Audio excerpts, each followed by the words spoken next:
Okay, so in this lecture we will describe the suppositories, pessaries. Okay, so doses form of drug मतलब क्या है। जब हमने doses form of drug का lecture दिया था तो उसमें ये पार्ट्स आए थे कि what is the suppositories and what is the पेसरीज। Okay, but ये एक इंडिविजुअल टॉपिक है आपका फार्मास्यूटिक्स का, तो इसके रिगार्डिंग हम थोड़ा ब्रीफ में डिस्कस करेंगे। ओके, सो सबसे पहले तो आपको सपोजिटरीज़ एंड पेसरीज़ के बारे में पता होना चाहिए कि इनका फॉर्म कैसा है, कैसे दिखते हैं, ठीक है, और इनका कहाँ एप्लीकेशन होता है, ठीक है, और किस पार्ट में होता है, ठीक है। तो सबसे पहले अगर हम सपोजिटरीज़ और पेसरीज़ की बात करते हैं तो सपोजिटरीज़ क्या होता है, सॉलिड डोजेस फॉर्म, मतलब इनका जो फिजिकल स्ट्रक्चर है, ठीक है, वो कैसा होता है, सॉलिड। ठीक है, तो सबसे पहला पॉइंट क्या हो गया, सॉलिड डोजेस फॉर्म्स। ठीक है, दूसरा फॉर्म्स क्या है, intended for insertion into body orifices. ठीक है, कहाँ पे इंटेंड किए जाते हैं या इंसर्ट किए जाते हैं, बॉडी ऑरिफिसेस। ऑरिफिसेस मतलब जो आपके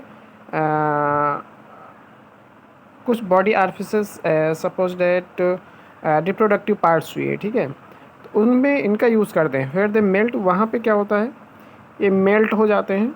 सॉफ्टन मतलब क्या है, वहाँ पे थोड़ा सॉफ्ट हो जाते हैं, इनका नेचर थोड़ा सॉलिड टू मेल्ट हुआ तो सॉफ्ट हुआ। ठीक है, फिर क्या है, वहीं पे डिजॉल्व होते हैं, और डिजॉल्व होने के बाद क्या करते हैं, सीधे आपका स्किन की अगर लेयर्स देखोगे तो फर्दर 3 भागों में डिवाइड होती है, जिसमें आपका डर्मिस पार्ट में ब्लड होता है। ठीक है, तो एपिडर्मिस से क्रॉस हुई तो मतलब ब्लड के कांटेक्ट में आई, वहाँ से आपके बॉडी पार्ट्स में, डिफरेंट बॉडी पार्ट्स में पहुँची, रिच की। ठीक है, तो इसमें क्या होते हैं, 2 टाइप के हैं, एक्सर्ट्स लोकलाइज्ड और सिस्टमैटिक इफेक्ट्स। कैसे हैं, लोकलाइज्ड और सिस्टमैटिक इफेक्ट्स। लोकलाइज मतलब लोकल पार्ट्स में, ठीक है। सिस्टमैटिक इफेक्ट्स मतलब कोई पर्टिकुलर पार्ट्स के अंदर जाके वहाँ पे इफेक्ट दिखा रही है। ठीक है, तो ये हुआ आपका सपोजिटरीज़। ठीक है, तो इसमें जो मेन पॉइंट्स थे, सबसे पहला था सॉलिड डोजेस फॉर्म में इंटेंडेड मतलब कहाँ पे एप्लीकेबल है, इंसर्जन इनटू बॉडी ऑरिफिसेस। ठीक है, जैसे आपको ओके, हाँ ओके, बॉडी ऑरिफिसेस वहाँ पे मेल्ट हुई है, सॉफ्ट हुई है और डिजॉल्व हुई and exert localized or systematic effect. तो बॉडी ऑरिफिसेस की अगर हम बात करते हैं तो यहाँ पे हम थोड़ा इसका बॉडी ऑरिफिसेस देख लेते हैं।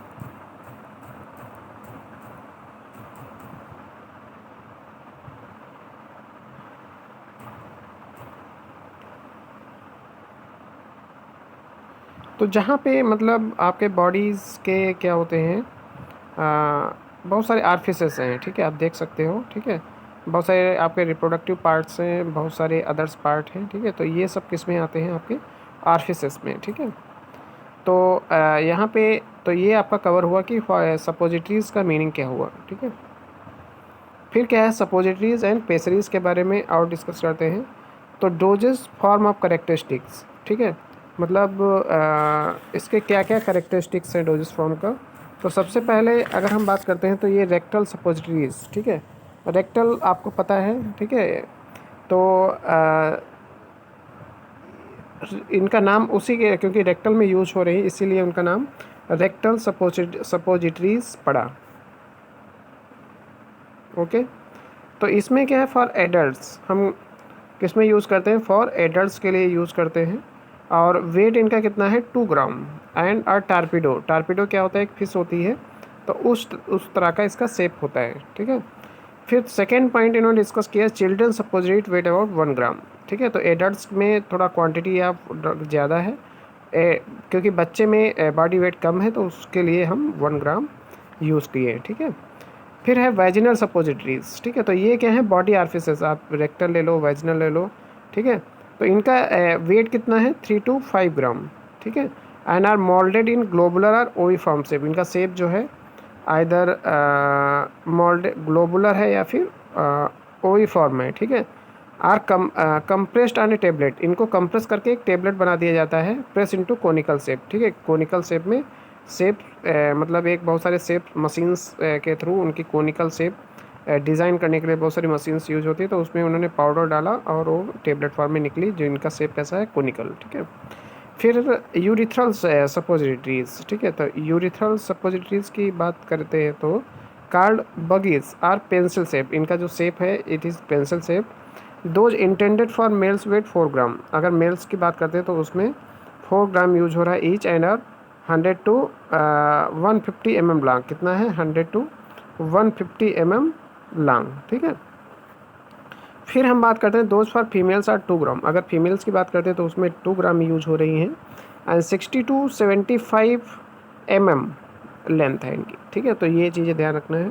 फिर नासल सपोजिटरीज़ के बारे में बात कर लेते हैं। तो नासल मतलब क्या है, आपका रेस्पिरेटरी ट्रैक में जो यूज होती है उनको हम नासल सपोजिटरीज़ बोल दिए, ठीक है। तो इसको nasal bougies or buginaria meant for introduction to nasal cavity, तो नासल कैविटी में जो यूज होती है उनको हम नासल सपोजिटरीज़ बोल दिए। Prepared with glycero gelatin base, glycero gelatin base, ठीक है।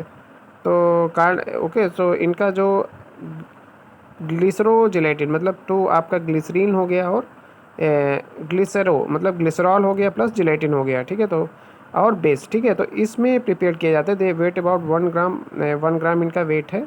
लेंथ इनका क्या है 9 to 10 सेंटीमीटर, ठीक है। तो ये नासल सपोजिटरीज हो गए। फिर हम बात करते हैं ईयर कोन्स की। ईयर कोन्स क्या होता है इसमें मतलब जैसे आपने ईयर में अगर ईयर पार्ट्स में यूज हो रहे हैं तो ईयर सपोजिटरीज बोलते हैं, इनका ईयर कोन्स बोलते हैं। Aurinaria and meant for introduction into ear, ठीक है। इसको अरिनेरिया भी बोलते हैं, रेयरली यूज, बहुत कम यूज होती हैं। Theobroma oil is used as a base, इसमें जो बेस यूज होता है वो थियोब्रोमा, बट इसमें नासल में कौन सा बेस यूज रहा है, ग्लिसरोजिलेटिन बेस, ठीक है। तो prepared in urethral bougies mould and cut according to size, ठीक है। तो प्रिपेयर्ड इन यूरिथल बजीज, ठीक है, mould and cut according to, उनके अकॉर्डिंग इसको कट किया जाता है उस शेप में प्रिपेयर करने के लिए, ठीक है। फिर एडवांटेजेस, इसका एडवांटेज क्या है, ठीक है। तो local effect on rectal mucosa, ठीक है, कैन एक्सर्ट मतलब दिखाते हैं local effect on rectal mucosa, ठीक है। यूज टू प्रमोट इवैक्यूएशन और बॉल, ठीक है। प्रमोट मतलब बॉल मूवमेंट आपको पता होगा, ठीक है। तो उस रिलीज़ करने के लिए एवॉइड एनी गैस्ट्रोइंटेस्टाइनल इरिटेशन, अगर आप ऑरली दोगे तो सबसे पहले माउथ में जाएगी, फिर आपके इंटेस्टाइन में जाएगी, फिर स्टमक, ये सारे पार्ट से पास होगी। तो उसमें थोड़ा आपके जो पार्ट्स इन्वॉल्व होते हैं उसमें इरिटेशन वाली प्रॉब्लम आ जाती है, ठीक है। ये साइड इफ़ेक्ट्स होते हैं ड्रग के, तो वो साइड इफ़ेक्ट्स ना हो इसलिए हम कहाँ पे दे रहे हैं उसको, आर्फिसेस, डिफरेंट आर्फिसेस यूज़ कर रहे हैं, ठीक है। जैसे वेजिनल हो गया आपका, यूरिथल हो गया, ठीक है। तो ये सारे रेक्टल हो गया, ठीक है। नेक्स्ट है can be used in unconscious patient, ठीक है। मतलब कहाँ पे अनकॉन्शियस पेशेंट में आप यूज़ कर सकते हो, आप उसको ऑरली नहीं दे सकते अनकॉन्शियस, बट आप इस तरह से देख सकते हो, ठीक है। Systematic observation of drugs and avoid first part metabolism, ठीक है, यूज फॉर सिस्टमैटिक ऑब्जर्वेशन, ठीक है। आप ड्रग्स एंड अवॉइड फर्स्ट मतलब फर्स्ट पार्ट मेटाबॉलिज्म किसमें इन्वॉल्व होती है, जो ऑरली ड्रग्स दी जाती हैं, ठीक है। तो इसमें आप क्या करते हैं, क्योंकि नीचे से इंसर्ट करें तो इसमें कोई सिस्टमैटिक इफेक्ट्स नहीं है, ठीक है। Babies or old people who can not swallow oral medication, मतलब बहुत सारे मतलब आप बेबीज़ और ओल्ड पीपल क्या है वो ऑरल मेडिकेशन सॉलो नहीं कर पाते हैं, ठीक है। तो उसके लिए हम ये चीज़ें सपोजिटरी यूज़ करते हैं। फिर post operative people who can not be administered oral medication, तो पोस्ट ऑपरेटिव पीपल ऐसे पीपल जो मेडिकेशन ऑरली मतलब टॉलरेट नहीं कर या एडमिनिस्ट्रेशन उस पर आसानी से नहीं हो सकता, तो उसके लिए हम सपोजिटरीज यूज़ करते हैं। People suffering from severe Nazia and vomiting, ठीक है, नाजिया और वोमिटिंग पेशेंट सफ़र करने वालों के लिए सपोजिटरीज ज़्यादा मतलब ज़्यादा फ्रूटफुल है कह सकते हो, ठीक है। ठीक है, disadvantage of suppositories, problem of patient acceptability, कि पेशेंट ले रहा है नहीं कि ले रहा है, क्योंकि आप ये सारे जो आर्फिसेस यूज़ करते हो उसमें थोड़ा पेशेंट को मतलब क्या है अच्छा फील नहीं होता है, ठीक है। तो इस पर डिपेंड करता है पेशेंट ले रहा है कि नहीं ले रहा है ड्रग, ठीक है। Suppository are not suitable for patient suffering from diarrhoea, मतलब ऐसे पेशेंट जो डायरिया से सफ़र कर रहे हैं उसमें हम इसका यूज़ नहीं कर पा रहे हैं कर पाते हैं, ठीक है। In some cases the total amount of the drug must be given will the either too irritating or in greater amount than reasonably can be placed into suppositories, ठीक है। तो इसमें क्या है, in some cases the total amount of drug must be given will be either too irritating or too greater amount than reasonably can be placed into, तो इसमें क्या है, ग्रेटर 1 ग्राम इस तरह से रख लो 2 ग्राम, ठीक है। तो अमाउंट ज़्यादा है, ठीक है। इनकम्प्लीट ऑब्जर्वेशन में भी obtained because suppositories usually promotes evacuation of the bowel, ठीक है। तो इसमें ऑब्जर्वेशन ऐसा नहीं 100% ऑब्जर्वेशन होता है, तो इसमें एक ये भी डिसएडवांटेज है, ठीक है। आप देख सकते हो फिगर ये डिफरेंट दिए हैं, ठीक है। इसका शेप देख सकते हो, ठीक है, अकॉर्डिंग टू द मतलब एडमिनिस्ट्रेड रूट, जैसे वेजिनल हो गया, रेक्टल हो गया, तो उसके अकॉर्डिंग इसमें शेप दिए हैं इसके, ठीक है। फिर सपोजिटरीज़ की ब्रिटिश फार्माकोपी है डिफिनीशन, मतलब बीपी ने इसको डिफ़ाइन किया कि ये सॉलिड सिंगल डोजेस प्रिपरेशन होती हैं, ठीक है। Shape volume and consistency of suppositories are suitable for rectal administration. इनका जो सेप है, वॉल्यूम है और कंसिस्टेंसी है, ठीक है, ये सुटेबल किसके लिए है? रेक्टल एडमिनिस्ट्रेशन के लिए, ठीक है। Pessaries are a type of suppository intended for vaginal use. तो पेसरीज भी क्या है? ए टाइप ऑफ सपोजिटरीज होती हैं और एप्लीकेशन किस में होता है? वेजिनल यूज़ में, ठीक है। Larger size moulds are usually used in the preparation of pessaries such as 4 gram to 8 gram.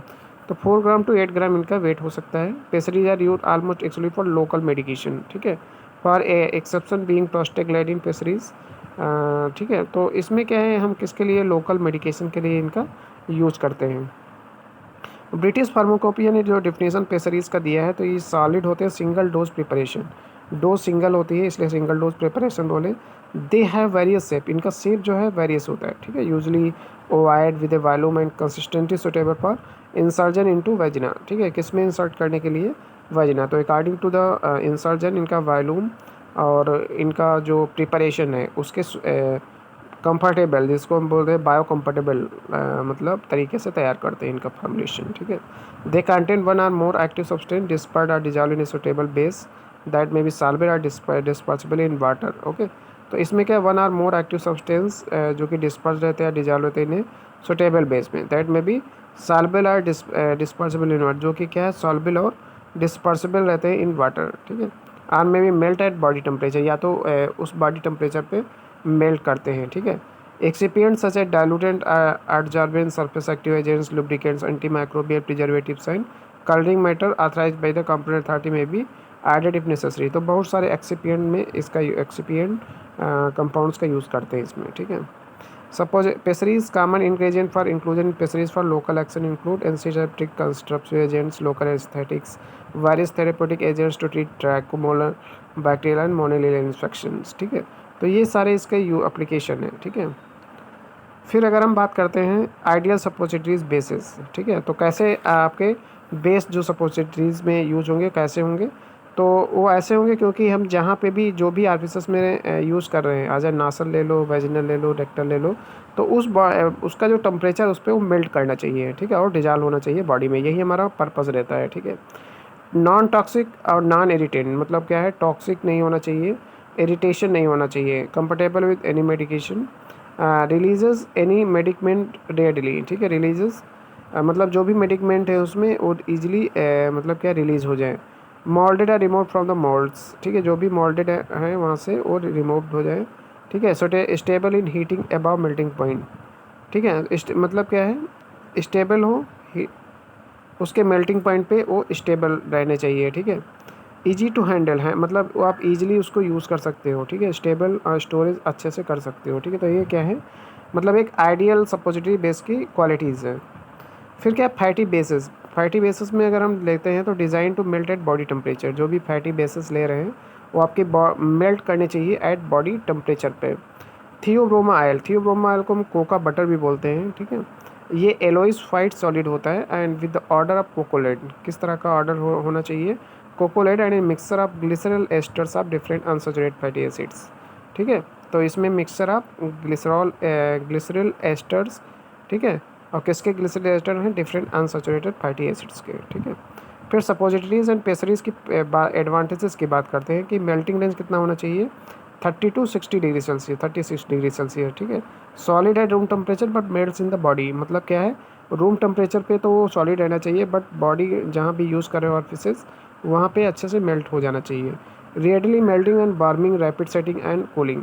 तो मेल्टेड वार्मिंग मतलब क्या है, मेल्ट एंड वार्मिंग, आप हीट करो तो मेल्ट हो जाए, रैपिड सेटिंग अच्छे से बैठ जाए जहाँ पे यूज़ करो, रैपिड सेटिंग एंड कूलिंग, जब कूल करो तो सेटल डाउन हो जाए। मिक्सिबल विद मैनी इंग्रेडिएंट, वो मतलब बहुत सारे मतलब अदर इंग्रेडिएंट के साथ मिक्सिबल मतलब घुलना चाहिए, मतलब सॉल्युबलाइज होना चाहिए। नॉन इरिटेटिंग मतलब इरिटेशन उनसे कास्ट नहीं होना चाहिए।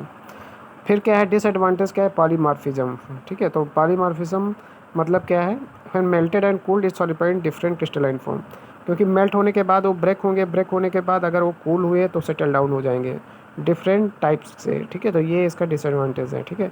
Depending on the temperature of melting, rate of cooling and size of the mass, तो रेट ऑफ कूलिंग डिपेंड करता है कि उनका मेल्टिंग पॉइंट कितना है, तो उसके अकॉर्डिंग उनका रेट ऑफ कूलिंग और साइज ऑफ मास डिटरमाइन किया जा सकता है, ठीक है। If melted at not more than 36 degree Celsius and slowly cooled it form stable beta crystal with normal melting point. तो क्या बनाते हैं, स्टेबल बीटा क्रिस्टल बनाते हैं उस नॉर्मल मेल्टिंग पॉइंट पे, ठीक है। If over heated then cooled it produce unstable gamma crystal, ठीक है। अगर हम ज़्यादा उसको हीट करेंगे और कूल करेंगे तो ये अनस्टेबल गामा क्रिस्टल बनाएंगे, जो कि 15 डिग्री सेल्सियस उनका मेल्टिंग पॉइंट होगा। और अल्फ़ा क्रिस्टल मेल्टिंग है 20 डिग्री सेल्सियस, तो अल्फ़ा क्रिस्टल का मेल्टिंग पॉइंट कितना है, 20 डिग्री सेल्सियस, ठीक है। Cocoa butter must be slowly melted over a warm water bath to avoid the formation of unstable crystalline form. Cocoa butter क्या है, slowly melt होता है over a warm water bath, ठीक है। वार्म वाटर बाथ मतलब कि आप water कैसा यूज़ कर रहे हो बाथ में, वार्म, ठीक है, गर्म पानी जिसको बोलते हैं, to avoid the formation of unstable crystal, की अनस्टेबल क्रिस्टलाइन फॉर्म ना बन जाए। फिर क्या है, अडहेयर टू द मोल्ड, ठीक है। सॉफ्टनिंग पॉइंट टू लो होना चाहिए, बहुत सॉफ्टनिंग पॉइंट बहुत कम होना चाहिए और फॉर हॉट क्लाइमेट्स, ठीक है। Melting point reduce by soluble ingredient, तो ठीक है, तो melting point reduce by soluble ingredient, melting point का रिड्यूस होना चाहिए बाय यूजिंग सॉल्युबल इंग्रेडिएंट्स। तो phenol and chloral hydrate have tendency to lower the melting point of cocoa butter.